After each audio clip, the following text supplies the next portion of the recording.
Deleted Session, February 19, 1972.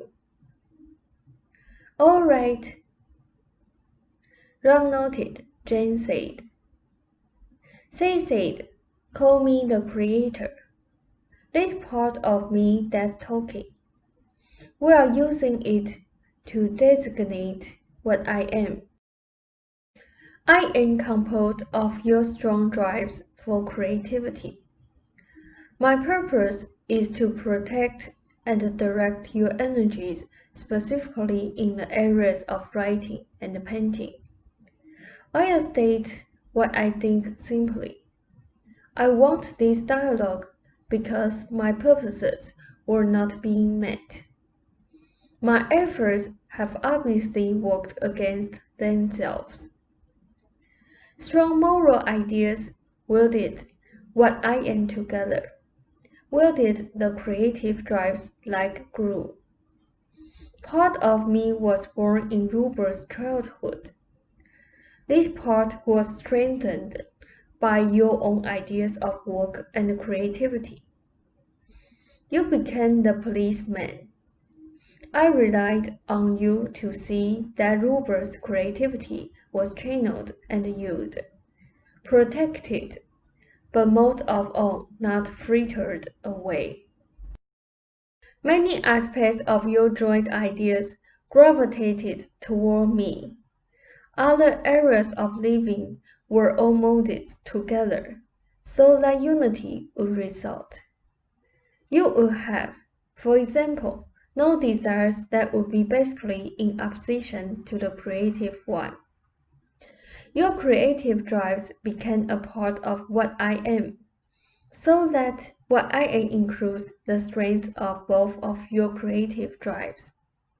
I believe that you both must write and paint a reasonable amount of time daily. I was always against any jobs that would divert you as long as you were not in dire need, in which case I was willing to suspend my judgment. You began to change your ideas. I expected them to be unswerving. When it seemed you would not please the two of you with the intense fervor necessary, I began to do so, and took upon myself all those attitudes that had been yours. It was easy. Rupert is literal-minded in many ways. He looked up to you. The content suggestions took root, and I used these for my purposes. I am literal-minded, in that I believe you are meant to be creators, and I have done all in my power to see that you did not swerve. I considered your position dangerous, more so as time passed. My methods, however, obviously are not working now, so it becomes necessary that I communicate with you. There was difficulty with the books. My drive was being met, and yet the money was being used to support a status quo that I could condone only for the first several years in Amara. I do not want you to go hungry or to be unhappy. I do not want you to be in want, but outside of that nothing else concerns me but your work. You two, more or less, made me a promise that Rupert would begin working sensibly on his book again. Rob noted after last session. They said, and instead you took a trip. I consider this a betrayal, a small one, but quite indicative of your behaviors. My methods have not brought about what I wanted, however. Now, you spend half of your time trying to figure them out, and what is wrong with Rupert? Time that you should be working. I do not care if both of you die poor, but I do demand that you live using your abilities. That purpose unites you, and when you are not tuned to it completely, you are unhappy or sick. One or the other. I am protective because I know that this is so. It is the purpose that gives everything else in your life meaning. Because I am attached to Ruber now. His ideas, of course, color many of mine. So his fear of the passing years developed upon your fear of land 10 years ago, projected now into your future, as 10 years older than he. So to me, you have no right to have a job. I understand you have left, but I expected a full concentration on your work and plans. Unfortunately, there were side effects from my methods that make Ruber's condition an impediment to the very plans I want. These themselves led you to concentrate on his condition here. On his own, in other words, he picked up negative habits, apparently as a side effect of my methods.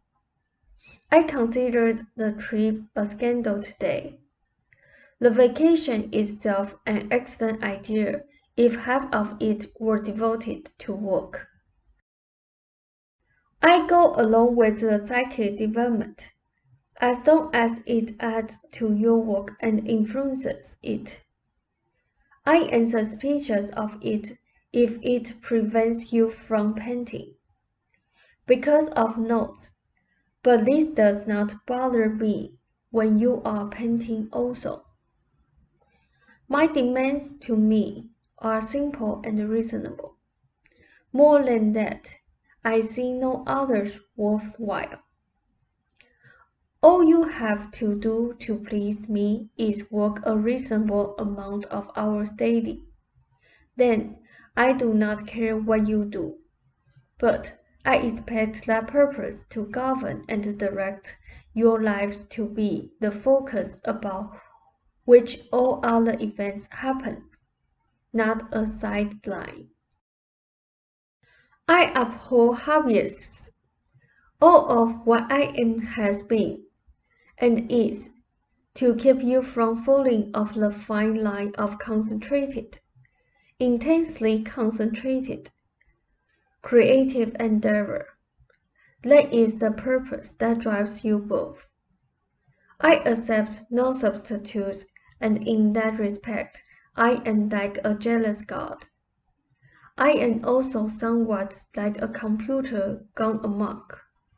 However, if my methods do not meet my ends, I want the main energizing portion of you directed into your work, both of you. Now, they have been directed toward Ruber's condition. The condition will vanish automatically if these ends are met. They are side effects. You said once that you would like to live on a mountain top and never go out, and just walk and have no distractions. Ruber was carrying this out in his own way. If you work on your own, both of you, then I do not need to police you. You are free to play and wander when your work is done. I tried to have him sit and write books, chained to his chair. Don't you see? The purpose twofold: to see that he worked creatively himself and could not have a job, and to have money so that you could paint full-time.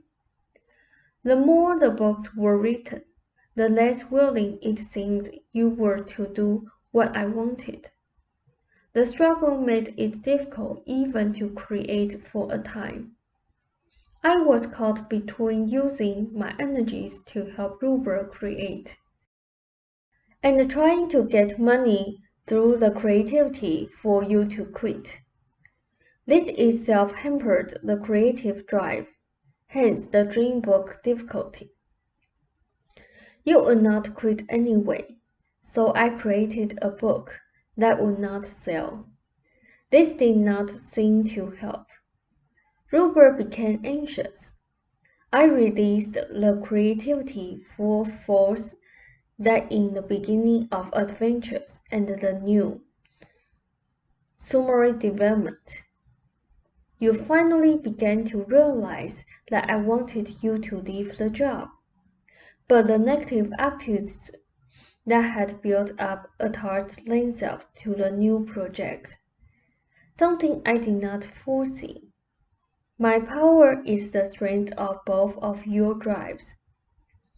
I am a part of you then, the part that always hated your job, and can secretly forgive you for keeping it so long. I understand it was necessary for a time, but all thoughts of security beyond the daily necessities mean little to me. I want you secure enough to work in peace. Outside of that, I have no interest. I see the spontaneity of your sketches. So good. Many of them done at the job, kicking your heels up at the job. The spontaneity in direct opposition to the work demanded of you there. To me, my demands are simple. I rage when neither of you work as you should. Show me you do not need a policeman, that if I let go, you will not slide away from your goals. I am a tax master. That is my role. I am reasonable, however. I am willing now to negotiate. In negotiating with me, you negotiate with yourselves. I do not accept compromises. I do accept solid work and firm intent. I have not compromised. You have. Now, I state my purposes and conditions plainly. Seth thought you would find this direct statement even more informative than his indirect description of it. I need your cooperation now, since the methods that I chose have fallen so poorly. Apparently, I must allow you more freedom, but you must use the freedom to do what I want you to do. Rob said, well, we are perfectly willing to do that. She said, I am tired. I have done my best. I do need your understanding and cooperation now. I have worked long and hard for you, though it seems that I have been a tyrant. I have always tried to be the servant of your own abilities. Ross said, I understand. She said, I am dismayed. I did not think Rupert would work unless he was chained to his chair. So I chained him,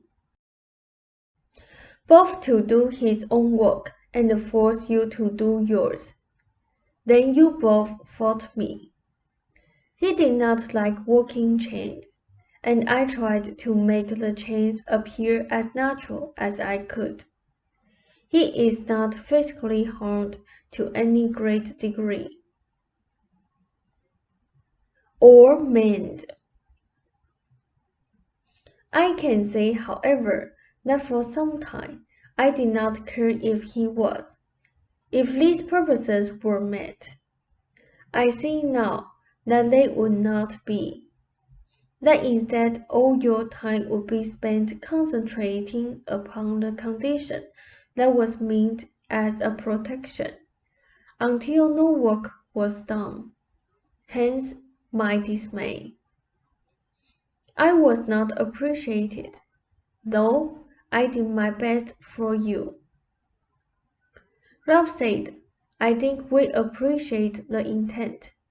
It's our nature to be creators, but finally we had great difficulty creating under the conditions mentioned. The situation became self-defeating. They said, I suppose you will have to be on your own now. I have done all I can, and have.